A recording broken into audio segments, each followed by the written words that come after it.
Bangladesh safe ভাবছ? সত্যটা একটু ভয়ঙ্কর। আমরা আসলে একটা টিকিং টাইম বমের উপর বাস করছি। ঢাকা, চট্টগ্রাম, সিলেট বাইরে থেকে নরমাল, কিন্তু মাটির নিচে লুকিয়ে আছে ফল্ট লাইন্স, চুপচাপ, নীরব, অপেক্ষায়। আমাদের শহরের বেশিরভাগ বিল্ডিং পুরনো, অনেকগুলা ডিজাইনই আর্থকুয়েক রেজিস্ট্যান্ট না। একটা কম্পন, শুধু একটা, আর পুরো শহর কেয়স। সবচেয়ে ভয়ঙ্কর বিষয় জানো, আর্থকুয়েক মানুষ মারে না, আমাদের আনপ্রিপেয়ারেডনেস মানুষ মারে। আমরা ড্রিল করি না, এমার্জেন্সি কিট রাখি না, এসকেপ রুট জানি না, তবু আমরা বলি আমাদের কিছু হবে না। ইমাজিন করো, একটা রাত, একটা হালকা কাঁপুনি, আর কয়েক সেকেন্ডে ফ্যামিলি, ফ্রেন্ডস, ভবিষ্যৎ সব বদলে গেল।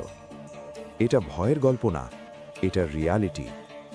আর্থকুয়েক আসবে কিনা প্রশ্ন না, প্রশ্ন হলো তুমি রেডি তো? এমন আরও রিয়েল অ্যাওয়ারনেস কন্টেন্ট পেতে সাবস্ক্রাইব করে রাখুন।